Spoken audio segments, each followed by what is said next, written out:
ಆಗ್ತಾ ಬಂತು. 2 ವರ್ಷ ಆದರೆ 40 ವರ್ಷ ಆಗುತ್ತೆ. 40 ವರ್ಷದಲ್ಲಿ ಅಷ್ಟು ಸರ್ವಿಸ್ ಮಾಡಿದ್ದೀನಿ. ಇಲ್ಲಾಂದ್ರೆ ಯಾರು ಗುರುತಿಸೋಲ್ಲ, ಲಕ್ಷ್ಯ ಗುರುತಿಸಲ್ಲ. ನನಗೆ ಎಲ್ಲ ಹುದ್ದೆನೂ ಕೊಟ್ಟಿದ್ದಾರೆ.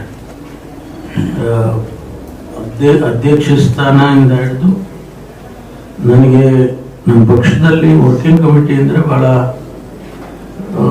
ಭಾಳ ಮುಖ್ಯವಾದದ್ದು. ಡೆಲ್ಲಿನಲ್ಲಿ AICC ವರ್ಕಿಂಗ್ ಕಮಿಟಿ ಅಂದರೆ ನಮ್ಮ ಪಕ್ಷದಲ್ಲಿ ಹಾಕುವ ಎಲ್ಲರ ತೀರ್ಮಾನಗಳು, ನಿರ್ಣಯಗಳು ಅಲ್ಲೇ ಆಗಿದೆ. ಅದರ ಸದಸ್ಯನೂ ಕೂಡ ಮಾಡಿದ್ರು ನಾನು. ಅದಾದಮೇಲೆ 2018ರಲ್ಲಿ ಉಪಮುಖ್ಯಮಂತ್ರಿ ಆಗಬೇಕು ಅಂತ ತೀರ್ಮಾನ ಮಾಡಿದ್ರು. ಅದು ಆ ಸಂದರ್ಭದಲ್ಲಿ ಕೂಡ 2013ರಲ್ಲಿ ನಾನು ಎಲೆಕ್ಷನ್ ಸೋತೆ. ಬಹುಶಃ ನಾನು ಗೆದ್ದಿದ್ದರೆ ಮಾನ್ಯ ಸಿದ್ದರಾಮಯ್ಯನವರು ಮುಖ್ಯಮಂತ್ರಿ ಆಗ್ತಿರ್ಲಿಲ್ಲ. ಆದರೆ ನಮ್ಮ ಅದೃಷ್ಟನೋ ಹಣೆ ಬರನೋ ಏನು ಹೇಳ್ತಿರೋ ಗೊತ್ತಿಲ್ಲ. ಆಗ ನಾನು ಸೋತದ ಕಾರಣಕ್ಕಾಗಿ ಅವರಾದರು. ಆಮೇಲೆ 2018ರಲ್ಲಿ ಕೂಡ ನಮ್ಮ ಪಕ್ಷ 80 ಸೀಟ್ ಗೆದ್ದಿತ್ತು. ಕೋalition ಮಾಡಿದಾಗ ಬೇರೆ ಪಕ್ಷದ ಜೊತೆ ನಾವು ಸೇರ್ಕೊಂಡು ಅವ್ರು ಬರೀ 30 ಸೀಟ್ ಏನೋ ಇತ್ತು.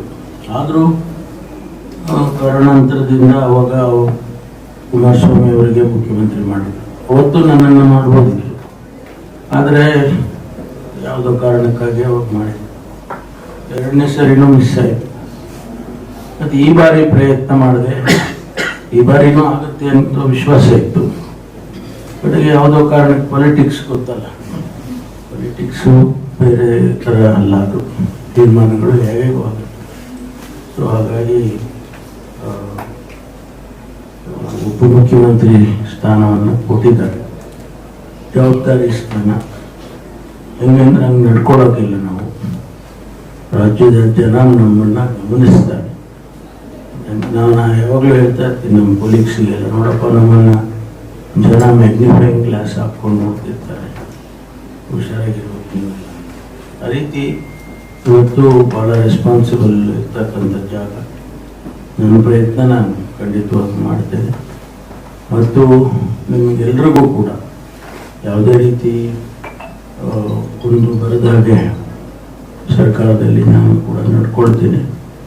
ಜೊತೆಗೆ ನಿಮ್ಮ ಶ್ರೇಯಸ್ಸು, ಸಂಸ್ಥೆಯ ಶ್ರೇಯಸ್ಸು ನನಗೆ ಭಾಳ ಮುಖ್ಯ.